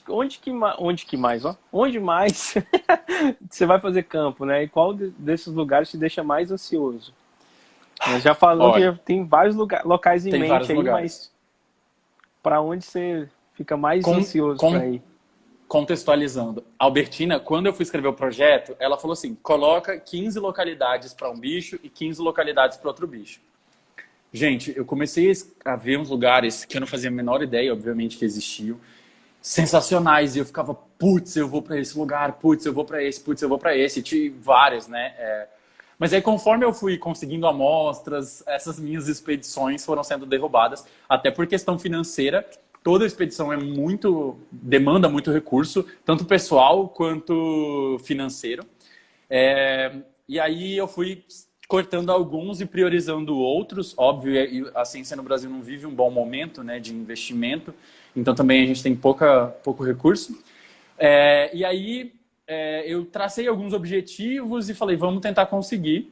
No final do mês de abril, em algum momento do mês de abril, metade do mês de abril, 15 de abril, exatamente 15 de abril, saiu o resultado de um edital que o Greenpeace Brasil abriu para financiar projetos de pesquisa que buscam justamente o que o meu projeto se propõe a fazer, que é entender complexos de espécies, descrever espécies novas, sabe? Desbravar áreas da Amazônia que não são conhecidas. Enfim, abriram essa proposta, nesse edital, e eu montei a minha despretensiosamente. Você tinha 500 palavras, eu estava resumindo um projeto de doutorado de 30 e 40 páginas, 40 e poucas páginas. E eu falei, vamos tentar, né? Por que não? E escrevi, pedi, expliquei o porquê era importante. E eles divulgaram e eles estavam dando bolsas de mestrado para alguns alunos de PPGs e financiando seis projetos, né? De campo ou visita técnica em coleção.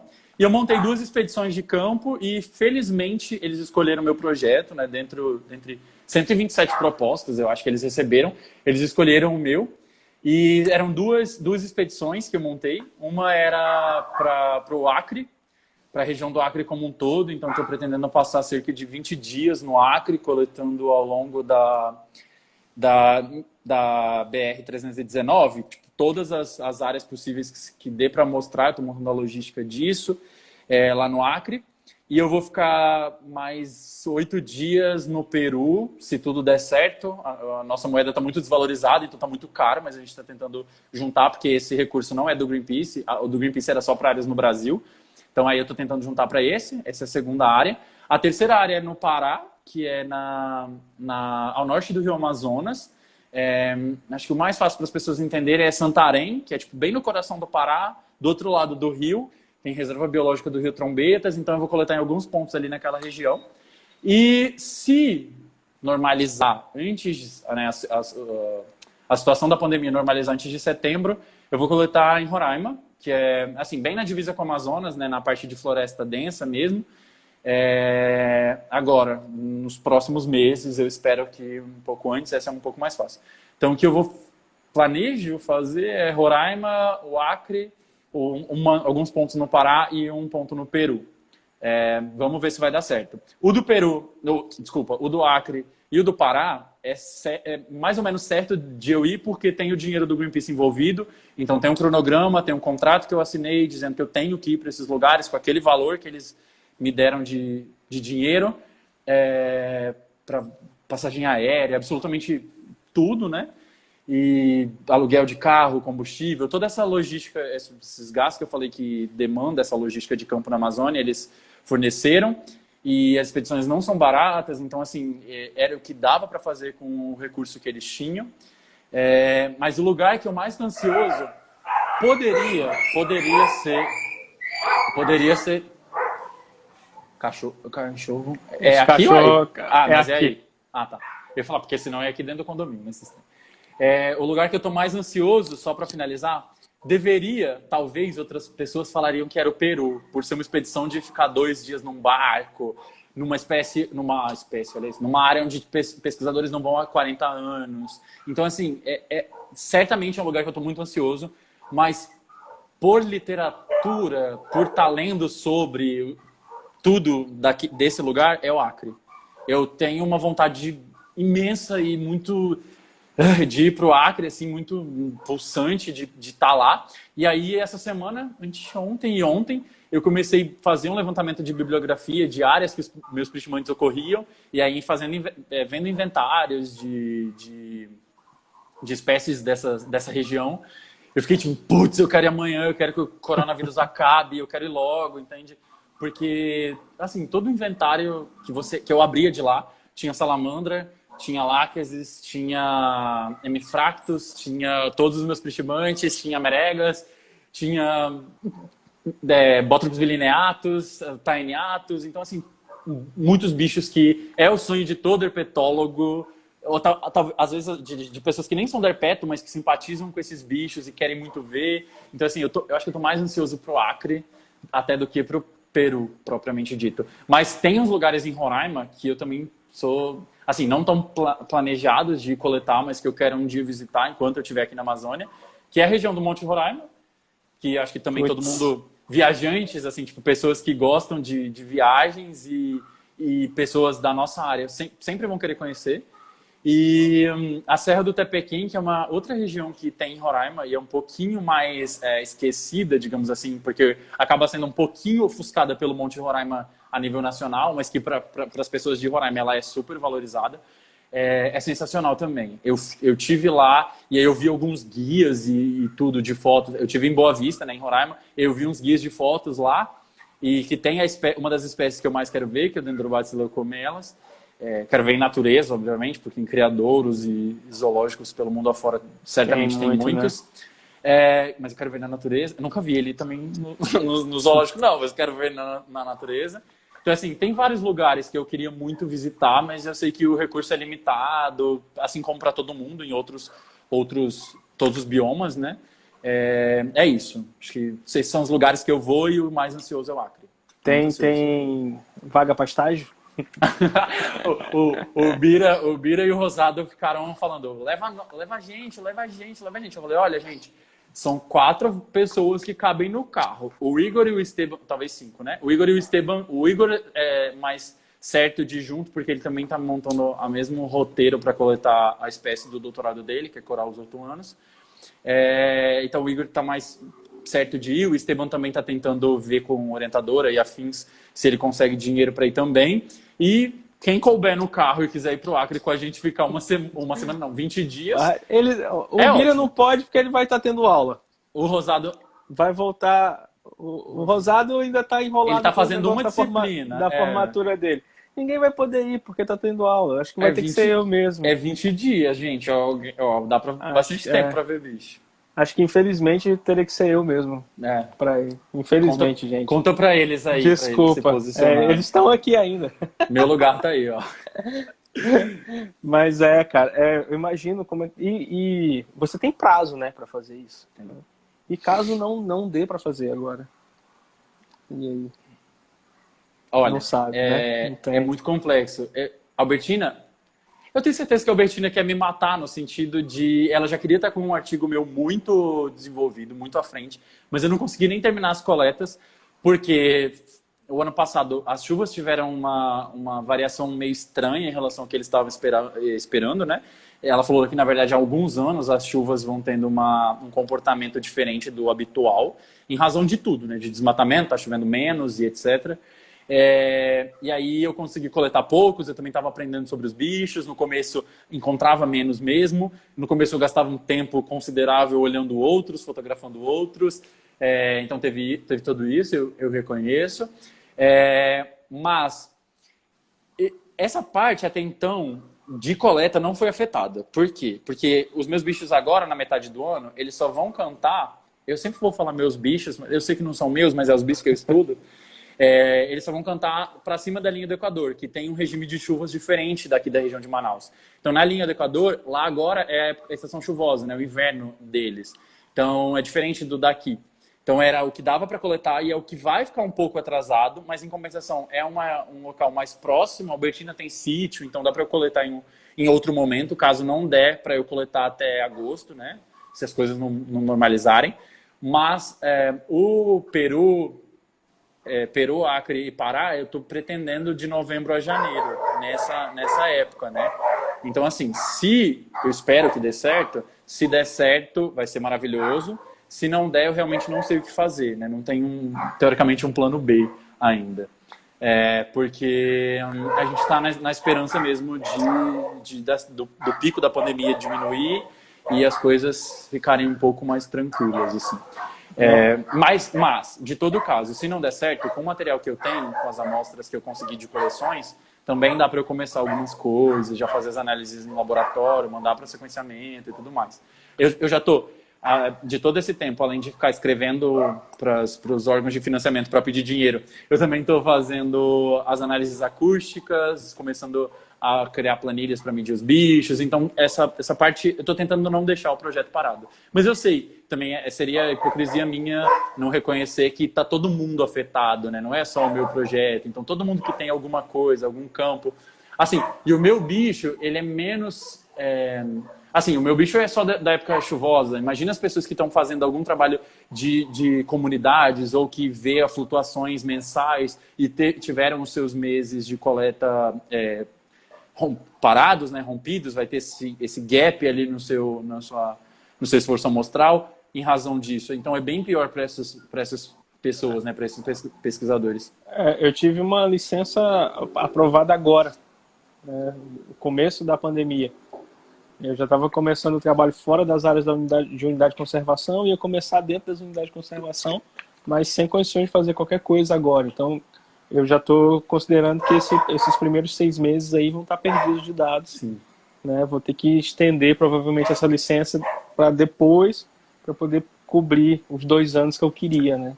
E vai ser assim. Um período que vai ficar marcado na ciência por isso, né? Porque vão ter vários artigos que vão dizer teve um gap ali, um buraco na amostragem de 6 meses, ou de 3 meses, ou de, sei lá, mais tempo ainda, a gente não sabe, né?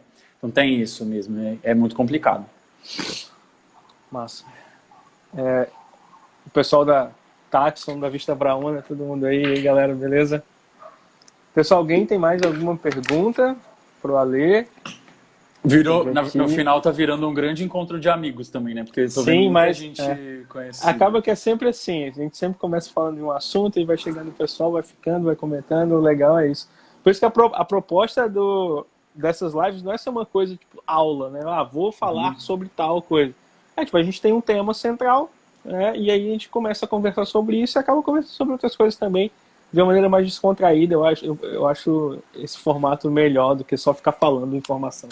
Sim, e quando eu pensei nisso, eu até achei que pudesse ser melhor justamente por ser descontraído. Eu tô contando vários casos que aconteceu aqui na Amazônia e de repente isso inspira alguém a vir para cá. É uma região que obviamente demanda assim como no Brasil como um todo, mas demanda de muito mais gente do que o Sudeste, por exemplo, em número de pessoas, em número de pesquisas sendo desenvolvidas, né?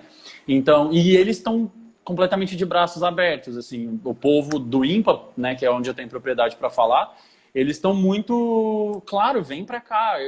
A Bettina respondeu esse e-mail para mim quando eu perguntei. Eu falei com vocês que eu fiquei uma semana para mandar um e-mail para ela, olhando se essas eram as melhores palavras para dizer isso, se ela ia me entender, se, sei lá, ela ia me responder, porque acontece, esses pesquisadores grandes, muito grandes, né? Eles têm um calendário muito ocupado, imagina quantos e-mails essas pessoas recebem por dia. E ela foi super receptiva. Claro, vem para cá, nossa, sim, pode trabalhar com isso, pode trabalhar com isso. Zero burocracia, zero não, mas tem difícil. Não, vem pra cá e aí a gente vai fazendo, sabe? Isso pelo é muito legal neles. A imagem que eu tenho, assim, é que é uma área que tem muita gente já trabalhando, né? Quando você falou comigo outro dia, não tem pouquíssima gente, é muito grande e tal. Eu fico pensando, extrapolando, né, da informação que eu tenho por aqui. Se você pegar, por exemplo, os trabalhos de herpetologia, de herpetofauna que tem pro estado do Rio de Janeiro, todos eles se concentram em torno do Museu Nacional, na zona metropolitana do Rio e ali alguns locais da região serrana. Poucos são os trabalhos que tem para a Baixada, poucos são os trabalhos que tem aqui onde eu estou e quando eu percebi isso, eu falei, gente, é aqui que eu tenho que continuar trabalhando, pelo menos por enquanto, né, para poder continuar fazendo isso. Eu já sentia isso no Espírito Santo também, porque por mais que seja um estado na região sudeste, dentre os outros 3 estados, né, dentre os 4, em relação aos outros 3, é o menos, estudado. E não só para herpeto, né? Isso é para outros grupos também. Você conversando com pesquisadores de outras áreas. E você realmente está num lugar bastante privilegiado aí em questão de oportunidades. Tô sofrendo de não poder ir para o campo. E aí eu imaginava que aí acontecesse mais ou menos a mesma coisa. Né? A gente tem muita gente trabalhando nas mesmas áreas e acabar tendo muita sobreposição de algumas coisas. Sim, muito. Mas aqui uma coisa muito legal também da Herpeto, principalmente, é que a galera, como se concentra principalmente entre o INPA e a UFAM, né, o INPA, por ser um instituto que é para pesquisa estreitamente dita, assim, sem ter aulas, os professores se dedicam mais para aula na pós e pesquisa, eles sabem, então todo mundo que é da Herpeto sabe, fulano está trabalhando com isso, você está trabalhando com isso, e todo mundo aqui, e aí tem o Museu Guild lá, então eles sabem, esse contato entre as instituições daqui do Norte é muito bem dialogado, né? Então eles sabem, fulaninho está trabalhando com isso, esse aqui está trabalhando com isso, então vamos coletar esse dado para ele, achei esse registro, vamos mandar para ele. Isso é muito legal. Eu vejo entre os alunos da própria Bertina, né? Ela tem um monte de aluno, e aí ela fala... A gente que está no doutorado acaba dando um auxíliozinho para a galera que está no mestrado, e aí fala, ajuda fulaninho. Então você vai criando sua rede, mesmo que mais menor, né, em relação ao que eu tinha lá, mas você vai criando. E entendendo muito, aprendendo muito mais, porque você fica a par do que as pessoas estão fazendo. Então... Tem gente que está estudando Alobates, é um gênero muito estudado aqui. E apesar de ser o gênero mais, eu acho que mais um dos que a Bertina mais investiu ao longo da vida, ela tem várias perguntas sobre eles. Assim. Então, se você conversar com ela, digamos assim, né? Eu falo por ser minha orientadora e trocar uma ideia, ela vai te dizer muito, assim, uma infinidade de perguntas que ela tem na mente dela, de bichos novos que ela tem para descrever, que ela sabe que está na fila dela de descrição, de alunos que ela vai colocando para fazer, e tem toda essa parte administrativa também que ela faz, né, de coordenações e etc. Mas a parte científica é da coisa é muito, assim, muito mesmo. E até o que você acha que já foi feito, sempre tem uma pergunta nova. Eu vi, às vezes, igual essa coisa que eu falei dos pristimantes, né? Eu tenho a minha pergunta e aí eu falei, pristimantes, eu já vou ter estudado, mas aí tem uma pergunta ecológica associada aos mesmos pristimantes que eu estou estudando. Então, assim, um doutorado não dá para entender os pristimantes, precisa de um outro trabalho paralelo para entender como que eles estão distribuídos espacialmente. Então tem tudo isso, assim, é muito bom, realmente muito bom. Pode falar. Pode falar. E para alguém que, tipo, eu me considero em super início de carreira, né, apesar de estar no doutorado, e para alguém que precisa desse gás, assim, de ver tudo isso acontecendo, para se motivar e querer estar no meio acadêmico e se desenvolver, investir nisso, assim, é surreal, porque é o que você precisa, sabe? Para você falar, realmente isso que eu quero, é disso que eu gosto para minha vida, entende? E o Norte está me propiciando isso. Minha mãe já não tem mais certeza se eu volto, ela fala, né? Porque eu falo tão empolgado, às vezes, daqui. Eu sou empolgado com a minha vida, assim. Eu falo empolgado do Espírito Santo, eu falo empolgado daqui. Mas ela já acha que eu tô muito fisgado pelo Norte, né? Só tem uma coisa daqui que me incomoda, que é o calor, que eu acho que é muito. Mas estou aprendendo a lidar e sinto saudades do frio. Mas do resto, eu acho muito sensacional, assim. Massa, que bom. Tomara que você continue gostando e conseguindo fazer suas coisas. Eu ia fazer um comentário, por isso que eu falei para você continuar, porque não é nem de herpeto, né? É sobre isso, tipo, a gente ver alguma informação e achar, não, alguém já fez isso. Mas às vezes tem muita coisa que tá ali na nossa cara e ninguém nunca fez, a gente nunca parou para pensar naquilo. Exato. Porque acha simples, acha comum, acha normal, mas às vezes não é normal, né? Eu vou dar um exemplo. Aconteceu comigo agora, mês passado, né? Eu estava lendo sobre preguiça de coleira. Né? Uhum. E aí é um bicho ameaçado de extinção, distribuição restrita, aquela coisa toda.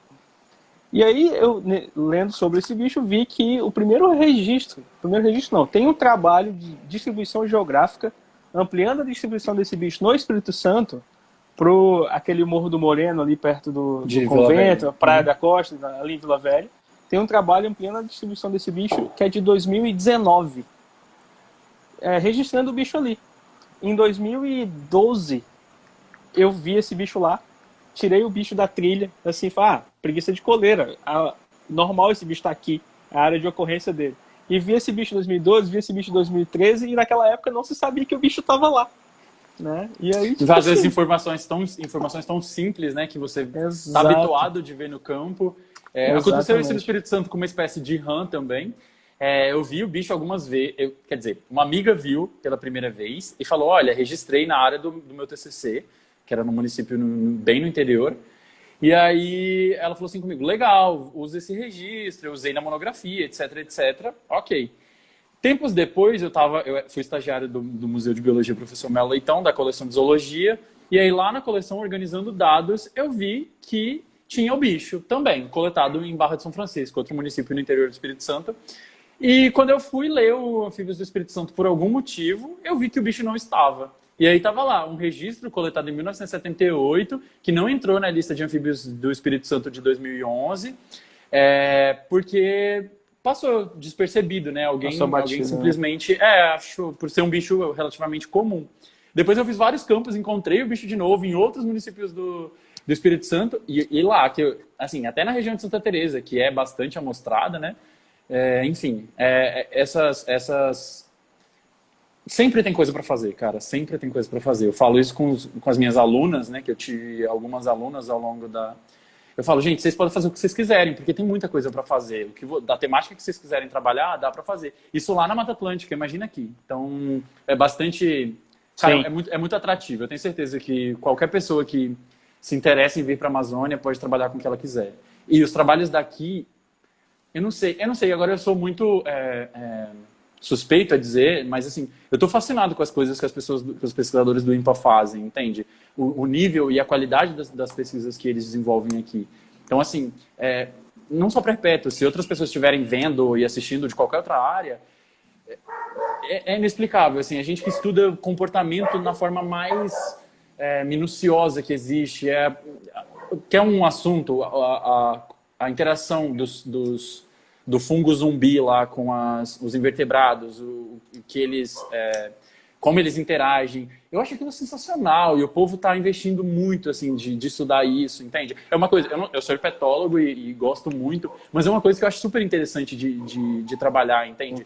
E eu até seria feliz trabalhando com aquilo, justamente, né, aprendendo sobre aquilo, porque eu acho muito legal. Enfim, e o povo daqui fala mesmo, a Amazônia está cheia de perguntas, assim. Algumas pessoas vão respondendo numa escala menor, outras pessoas vão respondendo numa escala maior, mas está sendo bem representado. Mas precisa de mais gente. Eu sempre vou falar que precisa de mais gente. Partiu a Amazônia. Sim. Tem uma pergunta do Igor. Quais suas perspectivas para depois do doutorado? O que você acha que vai mudar depois? Eu acho, assim... Ai, é muito complicado de responder isso, porque eu sempre fui o tipo de pessoa que fui vivendo, né? Eu nunca planejei muito. Apesar de eu querer estar na Amazônia, mas eu nunca falei, no meu doutorado eu vou para lá. Eu falei, um dia eu vou para a Amazônia, quando for a hora, quando der certo. E eu tive criei coragem de mandar um e-mail para minha atual orientadora.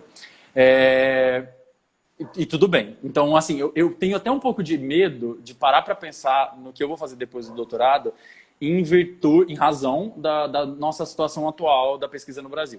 Então, eu vejo pesquisadores excepcionais, assim, pessoas com doutorado, né, excepcionais que publicam muito, que trabalham muito, que fazem trabalho de qualidade e não conseguem se efetivar numa universidade porque não está abrindo concurso ou porque a quantidade disso também de concursos diminui muito. Então, assim, tem tudo isso envolvido. Eu acho que eu costumo dizer que eu sou um pouco livre, no sentido de eu não sei se eu quero, se para minha vida eu preciso me apegar a isso, a ter uma instituição e viver para sempre nela, ou se eu vou trabalhar aqui e depois eu vou trabalhar em outro lugar que eu queira trabalhar também. Eu tenho vontade de sair do país, de ficar um tempo fora, aprender muito mais e trazer para aplicar aqui, óbvio, não ficar lá fora sempre, né? Gosto muito daqui, da nossa biodiversidade. Então, assim, eu tenho vários planos. Se eu conseguir... Não sei, cara, eu não sei, é muito incerto. Eu tô focado no doutorado porque eu preciso, né, terminar.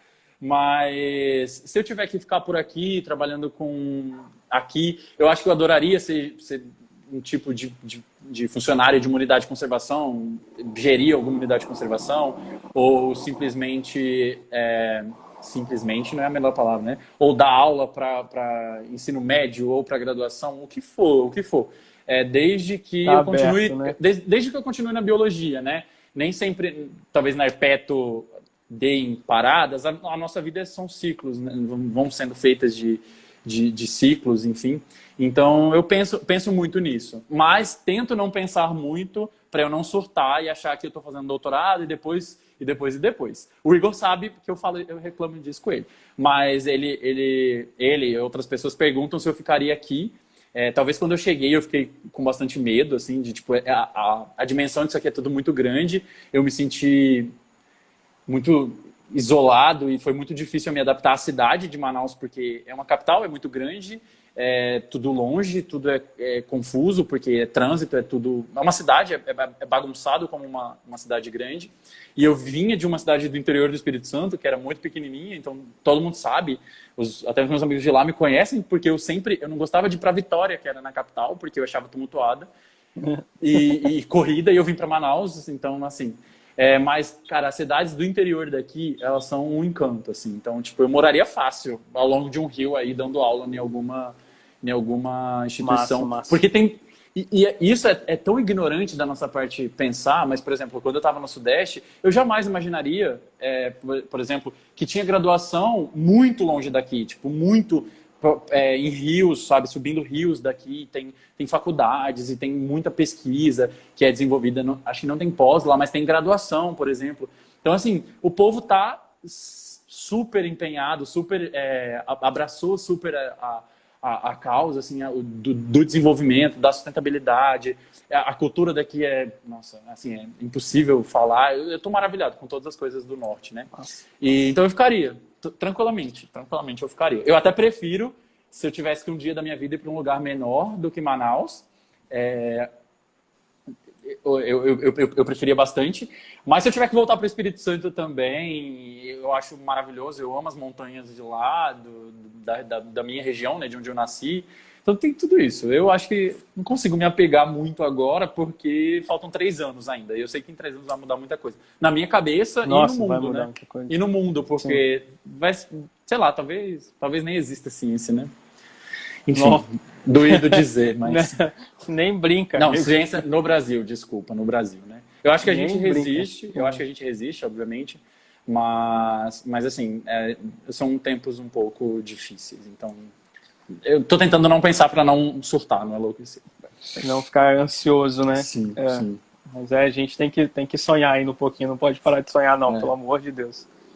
Bom, não, eu falo, eu tento ser realista, mas eu sou o mais utópico possível, assim, tipo, fazendo vários planos e coisas, e quero visitar vários lugares, então, assim,